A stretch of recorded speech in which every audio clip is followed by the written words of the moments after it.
C'est encore mieux avec le gros ressort. Salut à tous et bienvenue dans cette nouvelle vidéo. Aujourd'hui, on transforme ça en ça. C'est parti, tout de suite, on y va, je montre toutes les étapes de la fabrication.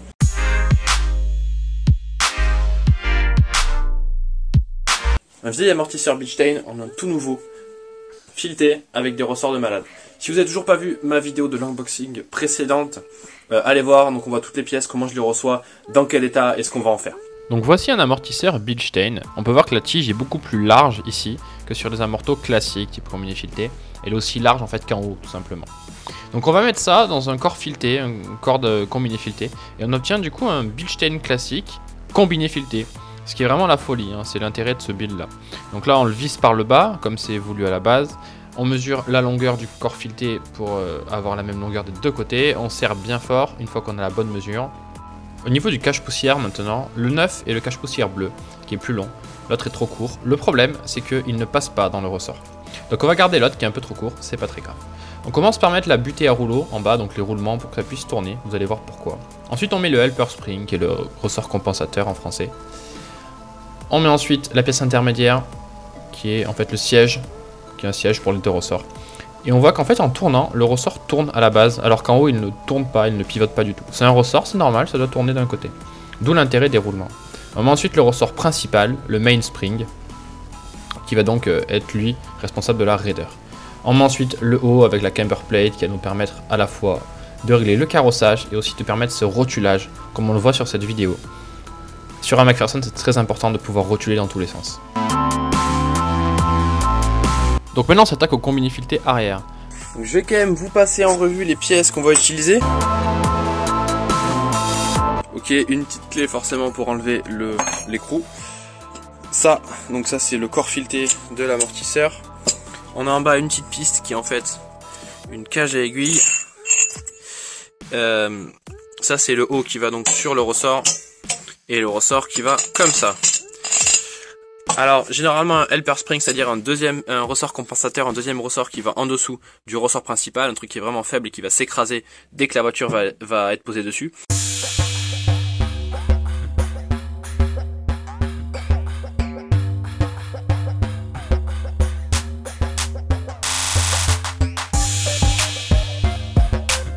Donc bien sûr règle d'or, on prend le plus de spire possible.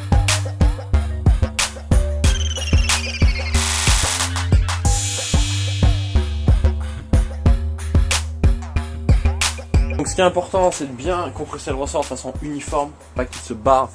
Voilà. Là, une fois du coup que le haut est libre, on peut enlever l'écrou. Là, on enlève l'écrou. Clé de 17 hein, sur Bilstein.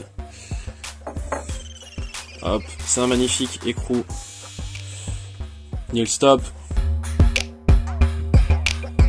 Donc là, première chose, on met le corps fileté. Regarde bien que ce soit le côté où il y a un épaulement. Là, il y a un épaulement. De l'autre côté, il n'y a pas un épaulement, c'est une pente douce. Je vais vous demander de fixer ce point-là, qui est le début de la spire en fait. On va voir que ça va tourner légèrement. Alors que l'eau ne bouge absolument pas. Hein. L'intérêt, c'est qu'il ne frotte pas. Parce que s'il n'y avait pas de roulement comme ça pour qu'il puisse tourner facilement, le ressort frotterait en fait sur l'écrou. Et au-delà de l'usure que ça va entraîner, c'est surtout que ça va créer une force. Et le ressort va réagir bizarrement. Il n'aura plus la raideur souhaitée. Il aura plus 10 kg par millimètre. Voilà. Alors, qu'est-ce qu'un ressort de 10 kg par millimètre? Ça veut tout simplement dire que pour le compresser de 1 mm, il faut appuyer de 10 kg. Voilà. Pour un 20 kg par millimètre, pour le compresser de 1 mm, il faut appuyer 20 kg. Pour le compresser de 2 mm, il faut appuyer de 40 kg, etc. Et l'avantage d'avoir un roulement, c'est que ça permet de faire des trucs cool. C'est encore mieux avec le gros ressort. On a fait une gorge en bas pour le circlips pour que le corps fileté noir soit plus bas que ce qu'il était avant. Avant on était à ce niveau là d'origine. Et donc on a fait faire une gorge plus basse pour pouvoir rabaisser la voiture. Donc là on a vraiment le réglage optimal qu'on cherche. Alors on met le petit cache-poussière. Pareil on met des cache-poussières assez courts là-dessus. Après avoir mis la butée à roulement comme on a fait sur la morteau avant, on met le helper spring, donc le ressort compensateur, tourne bien comme on le voit avec le roulement, c'est parfait. Ensuite on met la pièce intermédiaire qui est le helper spring seat, si vous voulez la définition anglaise. Ensuite le ressort principal, il est un peu plus rigide pour l'arrière. Donc l'ensemble tourne bien, on voit quand on appuie dessus encore une fois, ça tourne en bas, ça doit tourner en bas. C'est un ressort, c'est comme ça que ça marche, c'est normal et ça permet d'avoir une raideur qui est très constante sur toute la compression et qui est surtout très maîtrisée et ça c'est capital. Parce que mettre des ressorts de 8 kg et avoir des raideurs apparentes de 6 ou de 10, c'est pas pareil. On maîtrise pas bien du coup la raideur apparente et c'est la raideur apparente qui compte. Donc là ensuite on met la petite pièce noire qui permet de tenir le haut du ressort. On met ensuite la pièce rouge qui permet de fixer l'amortisseur à la voiture. On visse le tout et on peut monter.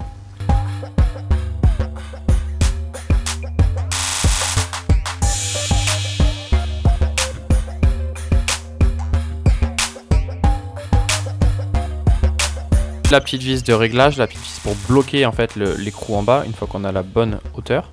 Donc là j'ai dévissé, on monte cet écrou et une fois que c'est fait, on va pouvoir mettre en pression la vis du bas. On vérifie la hauteur, qu'elle soit bonne des deux côtés. Et puis voilà, on peut visser et monter ça sur le véhicule. Là je vais mettre une rotule, 2 vis en haut et une vis ici en bas. C'est tout. Donc on m'a demandé de faire une accélération de la bagnole. Donc on se met en seconde, on accélère, pied planche.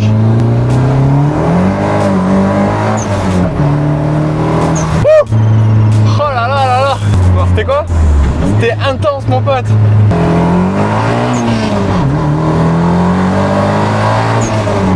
Donc voilà, on a bien poncé les pneus.